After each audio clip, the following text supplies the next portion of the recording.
أشهد أن لا إله إلا الله.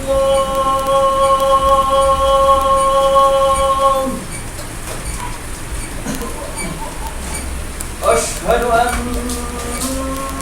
محمدا رسول الله.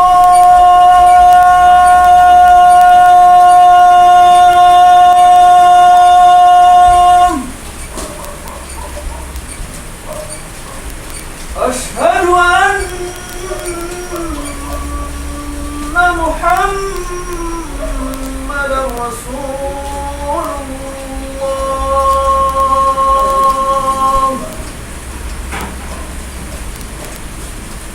حي على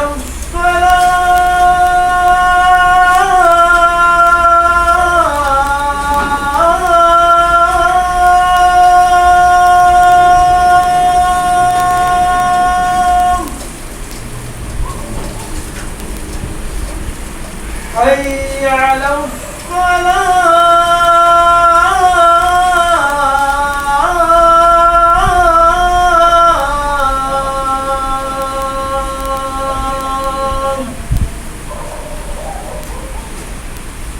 حي على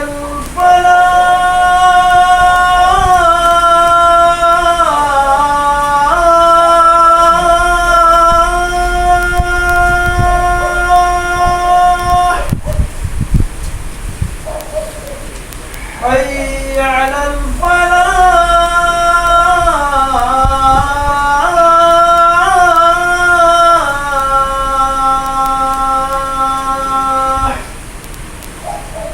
الله أكبر الله أكبر. لا إله إلا الله.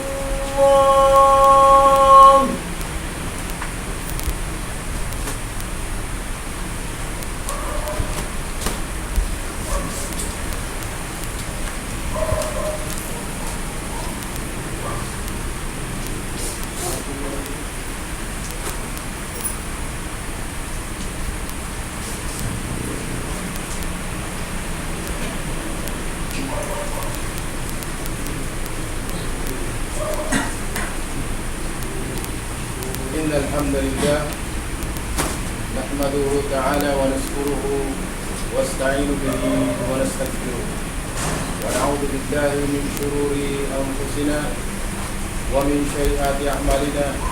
من يهده الله فلا مضل له ومن يضلل فلا هادي له. وأشهد أن لا إله إلا الله وحده لا شريك له وأشهد أن محمدا عبده ورسوله.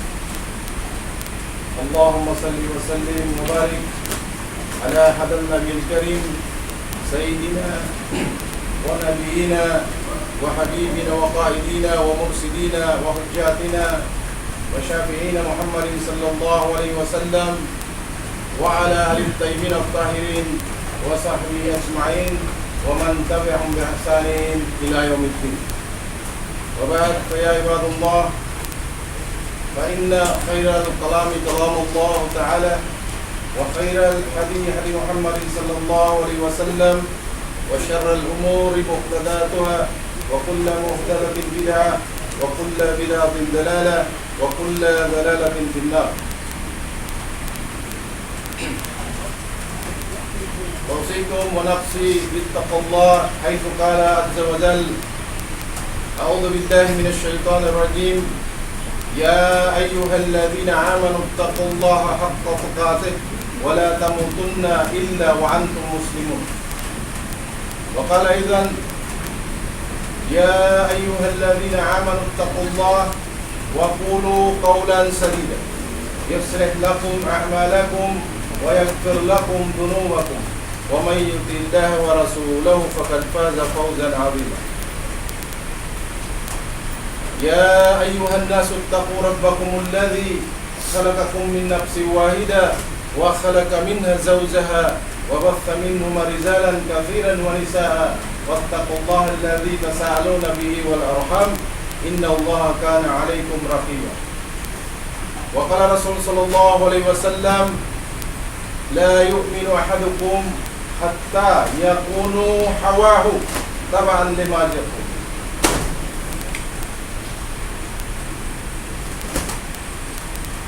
Sa ngalan ng Allah ang mahaway natang mga bagin, ang lahat ng papuri at pasasalamat ay tanging sa Allah lamang, ang nagbigay sa lahat, lumikha sa lahat, at siya lamang ang tanging dudulugan at tanging sasanggalan at ating sa huling babalikan ang Allah subhanahu wa ta'ala. Kaya nararapat naman tayo ay patuloy na humihingi ng pagpapatawad at pagpapala mula sa Allah subhanahu wa ta'ala, dahil ang pagpapala na ito ay sa lahat ng mga pagpapakupkup mula sa kasamaan ng ating mga gawain at kasamaan ng ating mga sarili. Tunay na kung sino man ang ginabay ng Allah sa kanyang landas ay wala na makapagliligaw sa kanya, at sino man ang naligaw ay wala nang makapaggagabay sa kanya maliban lamang sa Allah subhanahu wa ta'ala. Ako'y sumasaksi na walang ibang dapat sambahin maliban sa Allah, at ako rin ay sumasaksi na ang Propeta Muhammad ay siyang huling sugo at alipin ng Allah subhanahu wa ta'ala, maliban sa mga maraming mga propeta na nauna kay Propeta Muhammad sallallahu alaihi wasallam. Pagbati sa kanilang lahat, higit sa lahat sa Propeta Muhammad sallallahu alaihi wasallam, ng kapayapaan, at sa lahat ng mga tao na sumusunod sa katuruan at sa aral ng Islam sa pamamaraan ng Propeta Muhammad sallallahu alaihi wasallam mula dito sa mundo hanggang sa kabilang buhay. Mga kawan ng Allah subhanahu wa ta'ala, alhamdulillah, tayo po ay nasa huling baitang na o nasa huling yugto na ng mga araw ng buwan ng Ramadan. Ilang araw na lang ang buwan ng Ramadan ay mamamaalam na muli, at tayo ay inshallah pag ipahintulot ng Allah subhanahu wa ta'ala sa susunod na taon, muli babalik sa ating buhay.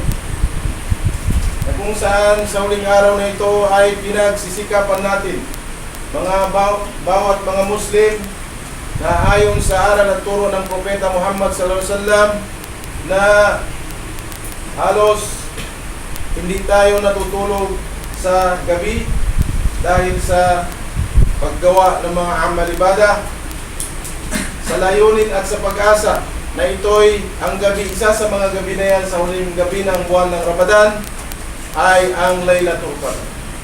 Yun ang inaabang-abangan ng bawat isa sa ating mga Muslim, dahil hindi ito binigay malinaw kung anong gabi ang Laylatul Qadr, na kung saan ang gabi na ito sa isang gabi ay katumbas ng 1,000 buwan, al-shahr, 1,000 buwan, na kung saan ang katumbas sa taon ay humigit kumulang 83 taon at 4 na buwan.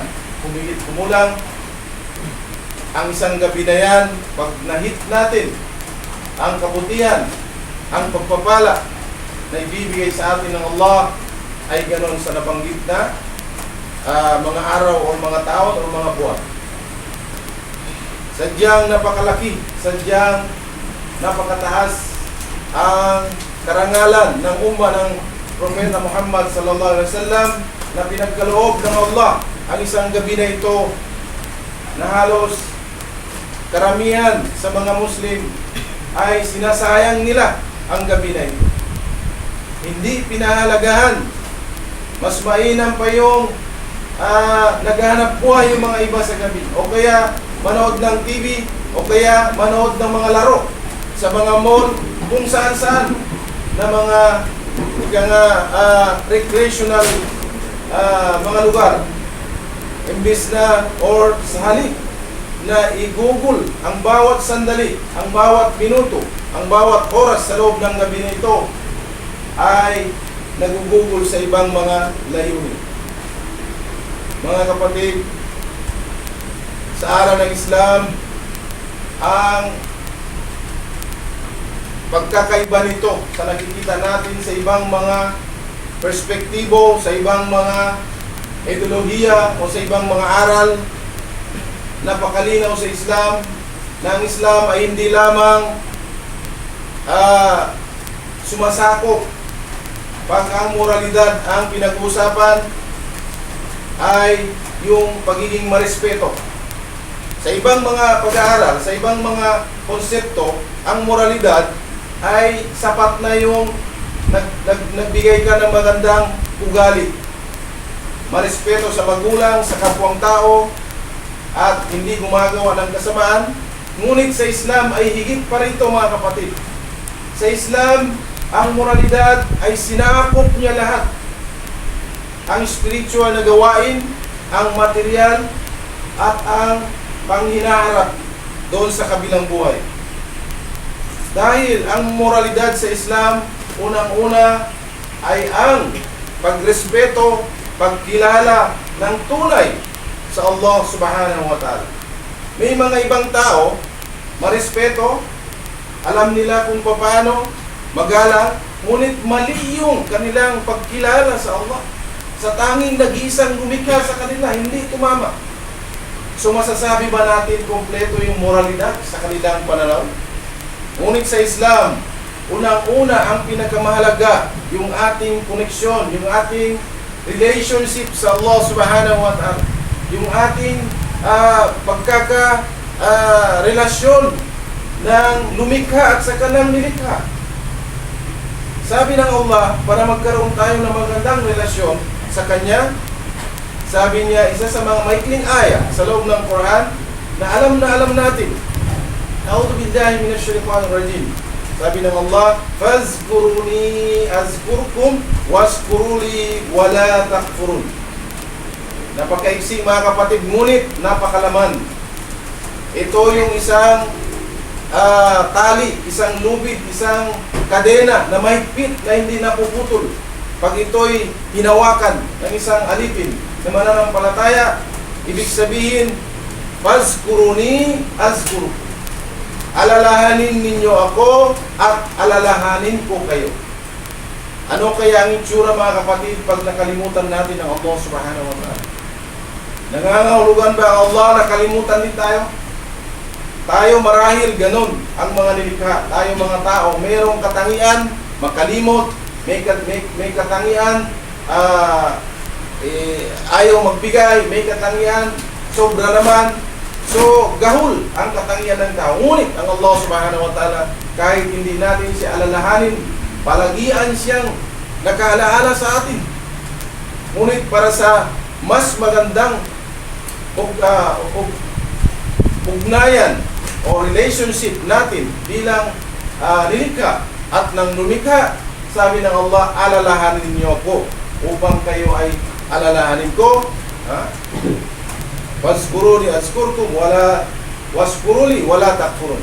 At magbigay kayo ng syukur sa akin, magbigay kayo ng pasasalamat sa akin, at huwag niyo ako baliwalain. Ito na pagkaisip, mga kapatid, 4 na puntos lamang ang kailangan maalala dito. Alalahanin natin ang Allah upang tayo alalahanin ng Allah. Magbigay ng pasasalamat sa Allah at huwag siyang baliwalain. Ganon din sa aya sinabi niya. Sabi niya, A'udhu billahi minash shaitanir rajim. Ya ayyuhalladhina amanu taqullah.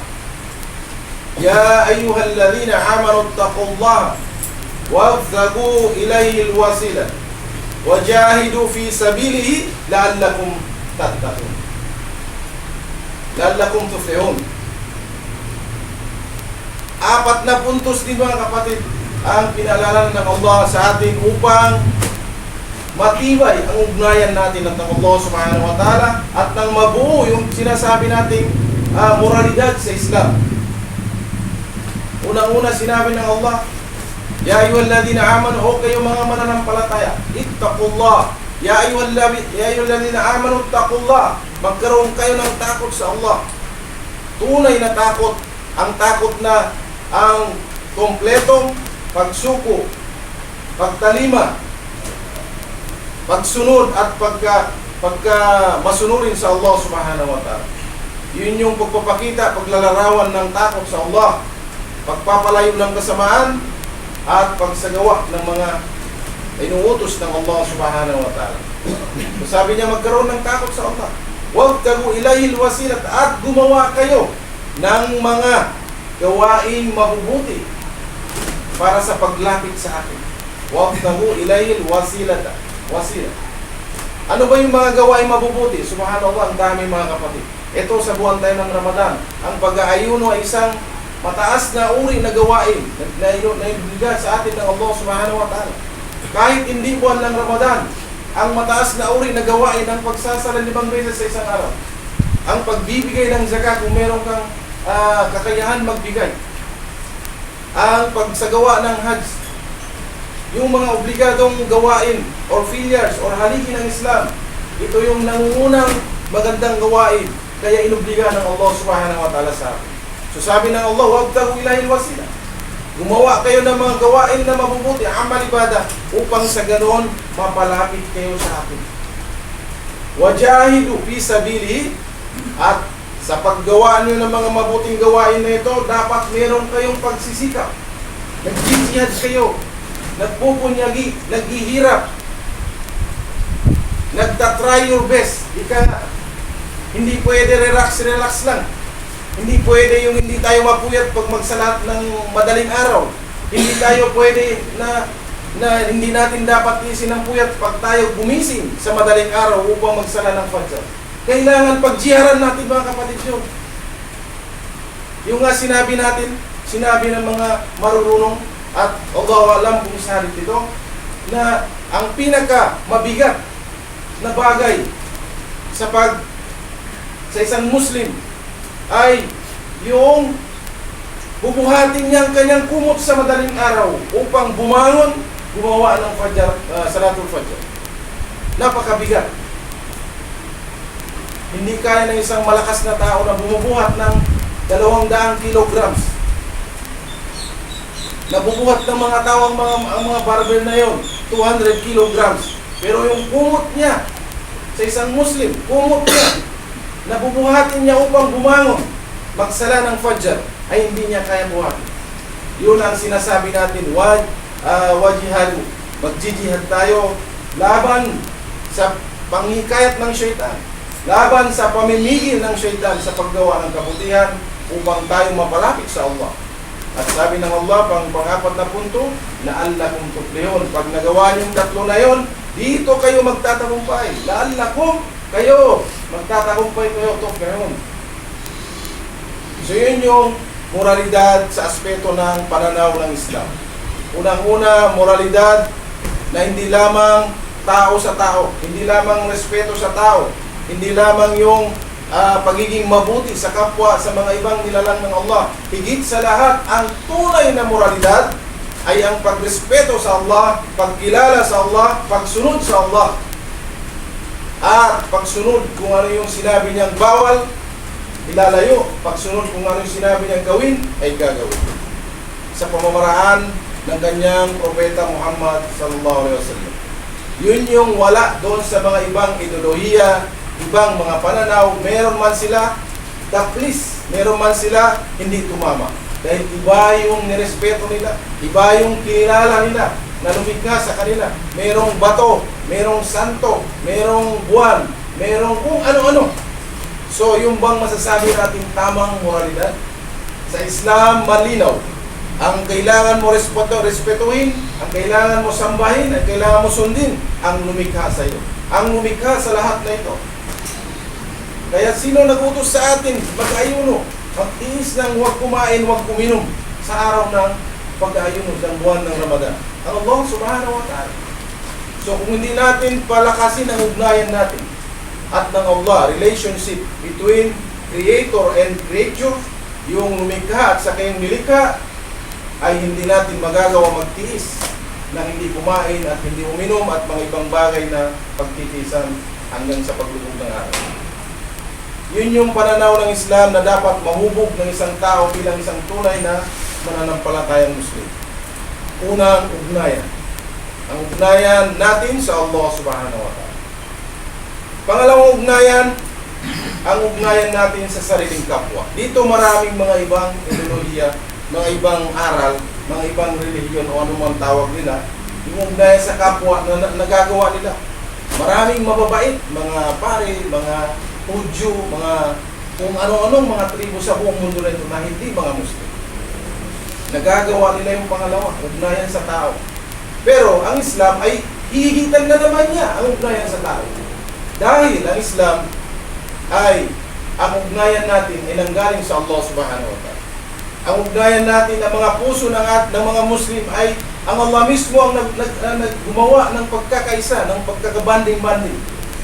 Dahil ang malinaw na larawan nito, kahit man isang Hapon siya, isang Arabo, isang Malaysiano, isang Pilipino, kapag sinabing Muslim, naniniwala sa Allah, iisa ang kanilang tinitibok, ang Allah subhanahu wa ta'ala. Iisa ang kanilang damdamin, ang matakot sa Allah at magpalayo ng kasamaan. Gumawa ng kung ano yung inutos sa loob ng Quran, isa yung kumbaga constitution ng pananampalataya ng Quran al Karim. So yun yung kaibahan doon sa ang Allah ang nagbanding ng ating mga puso. Kasi sinabi ng Allah sa loob ng Quran na hindi tayo dapat maghiwa-hiwalay. Sa pamamagitan ng paghawak sa lubid ng Allah ay hindi tayo dapat maghiwa-hiwalay. Umawak tayo doon sa Quran sa kasalit ng Rasulullah sallallahu alaihi wasallam. A'udhu billahi minash shaitanir rajim wa'tasimu bihablillahi jami'an wa la tafarraqu. Wazkuru ni'matallahi 'alaikum iz kuntum a'daan fa'alafa baina qulubikum fasbahtum bi ni'matihi ikhwana. Hanggang sa dulo ng ayat, sabi ng Allah, kumulang umawak kayo ng mahigpit sa lubid ng Allah subhanahu wa ta'ala sa aral ng Quran at sa kasahalit ng Rasul sallallahu alaihi wasallam.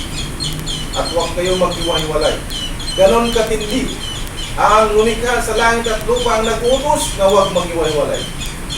At bukod doon, pinagkaisa pa niya ang mga puso ng mga tao na humawak sa lubid na yun. Anong sinabi ng Allah? Wazkuru ni'matullah. Alalahanin niyo palagian ang mga ni'ma ng Allah subhanahu wa ta'ala. Anong ni'ma? Tulong niya sa atin. Bilang tao, ni'ma ng Allah subhanahu wa ta'ala. Ang ating mata, pandinig, paningin, pangsubo ng kanin.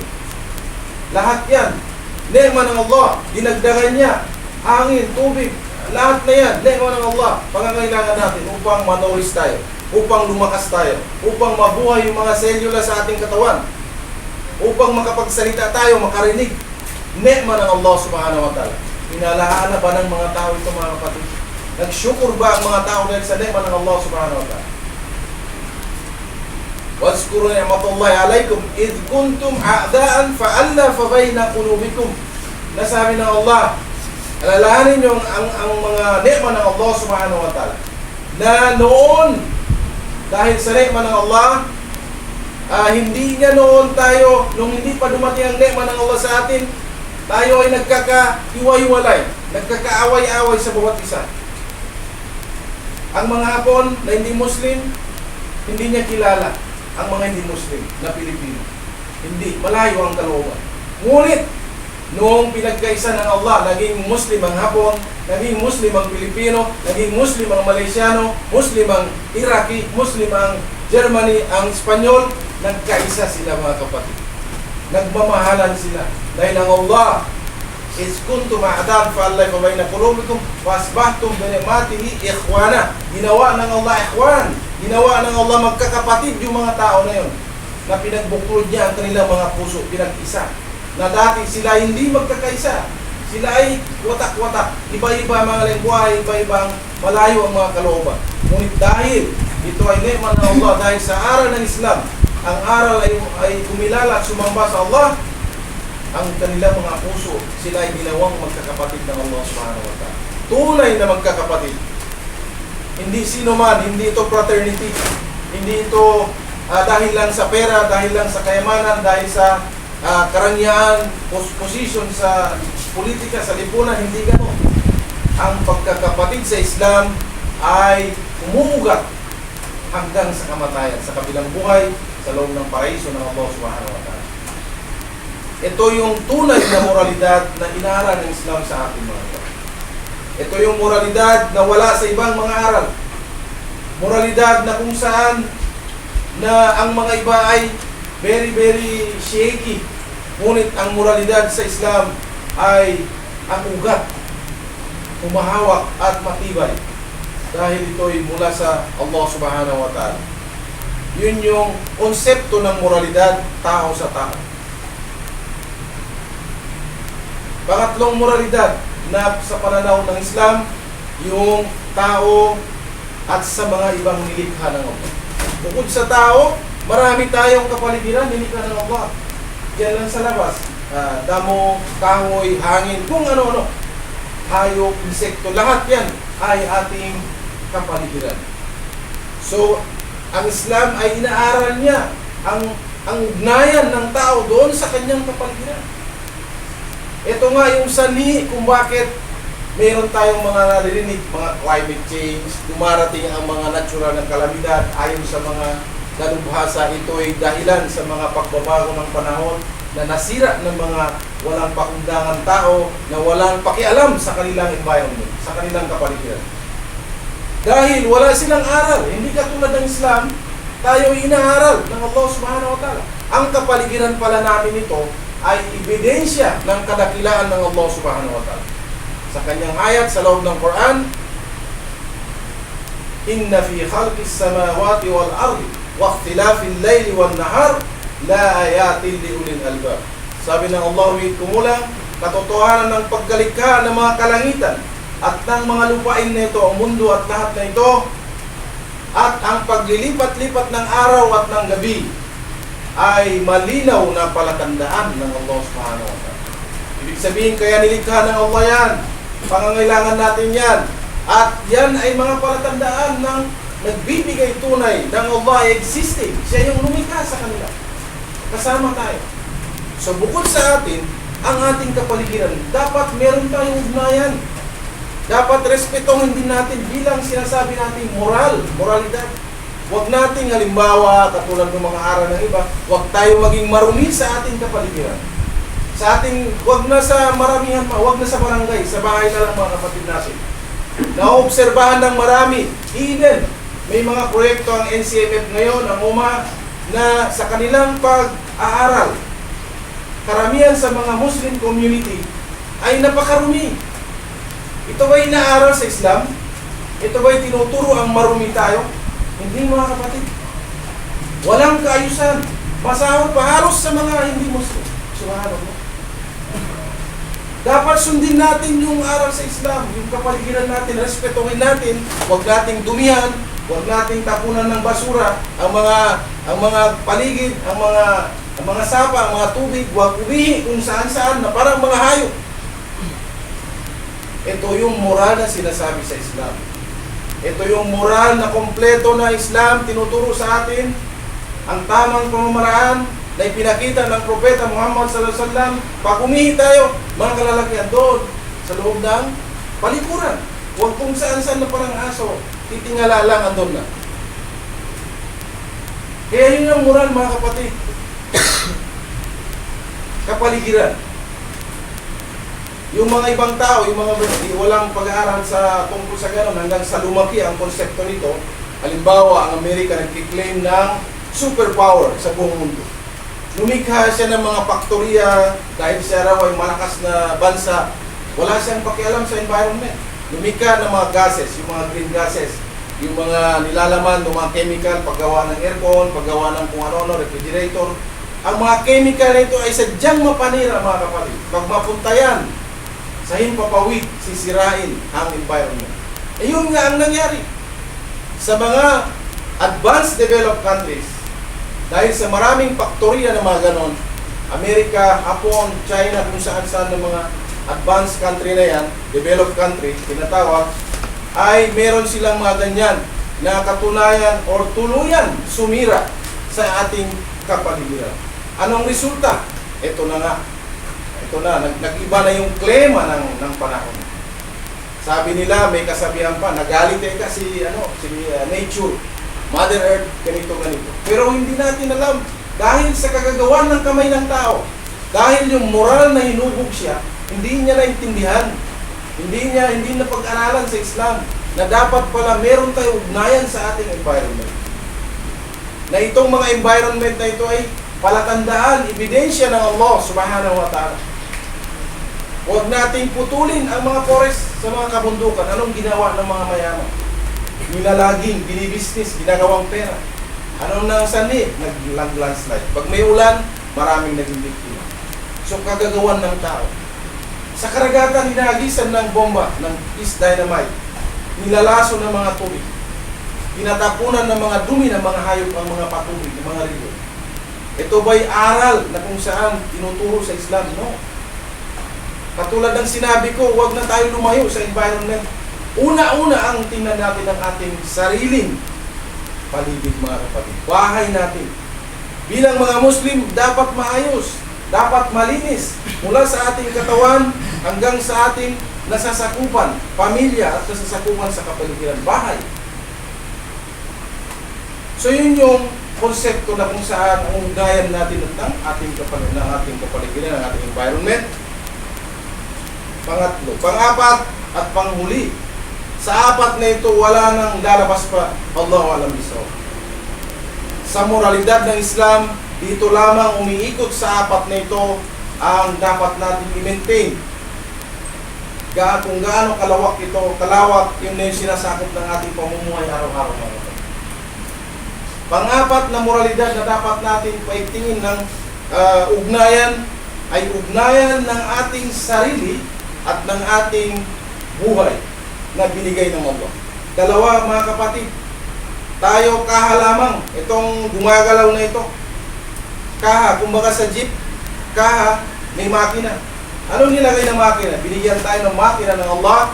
Nung tayo likhain ng Allah at nilagay yung makina na yun sa sinapupunan ng ating ina, na siya noon ay 4 na buwan pa lamang nabuntis sa atin, nilagay na yung makina ng Allah subhanahu wa ta'ala.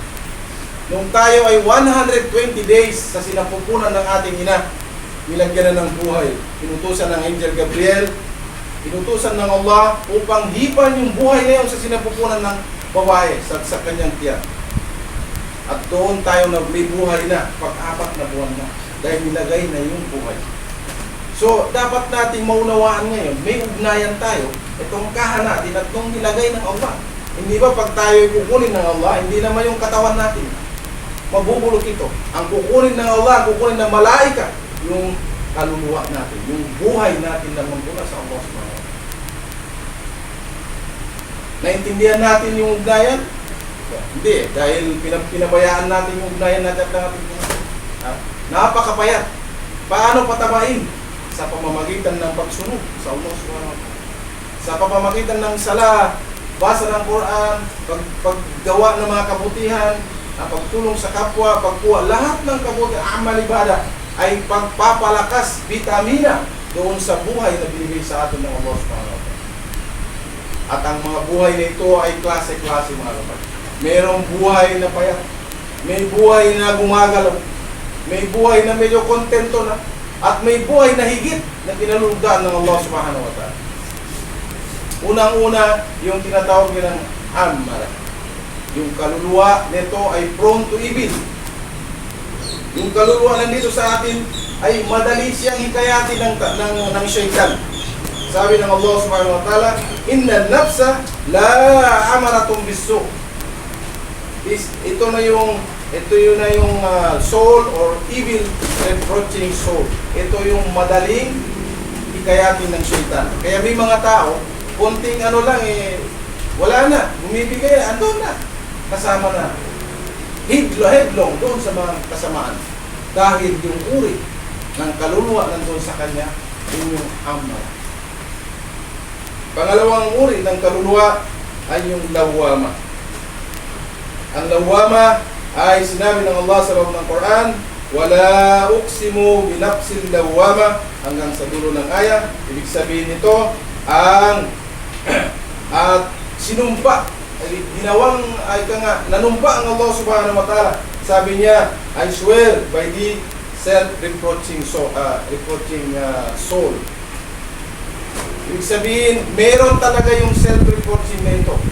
Meron yung pumangalawa doon sa madaling hikayatin ng syaitan.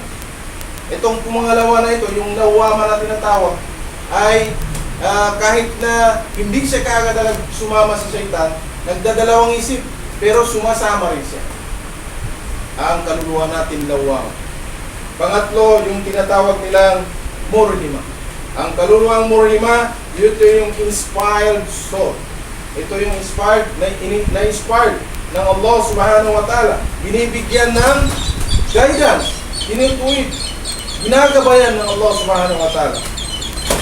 Sabi ng Allah sa loob ng Quran, then He showed him what is right and what is wrong for him. At ito yung wanapsi wa ma sawaha fa'alhamaha fujuraha wa taqwaha. Ang soul na mulhima ay guided or inspired ng Allah, o guided ng Allah subhanahu wa ta'ala. So ito yung mga kaluluwa ng mga Muslim, ng mga mu'minin, na alam nila kung ano yung mabuti, alam nila kung ano yung mali, dahil guided sila ng Allah subhanahu wa ta'ala. Pangapat, yung tinatawag natin, mutma'inna. Ang kaluluwang mutma'inna, ito yung tinatawag na ang soul in peace, rest in peace. Yung mapanatag. Mapanatag siya at matahimik. Matahimik na may kapanatagan. Ito yung mutma'inna. Sinabi ng Allah subhanahu wa ta'ala, Ya ayyatuhan nafsul mutma'inna. Hanggang sa dulo ng aya, mayroon pa isang dalawang so doon. Ikaw na kaluluwa na meron kang satisfaction, meron kang kapanatagan, meron kang kumbaga satisfied siya. Contentment. Ang kaluluwa na ito may contentment. Hindi siya yung ambisyoso. Kung meron siyang pera, kontento na siya. Kung nakakain siya, alhamdulillah. Hindi siya yung kung may pera siya, lalo pang nanggigigil. Kukuha ng pera,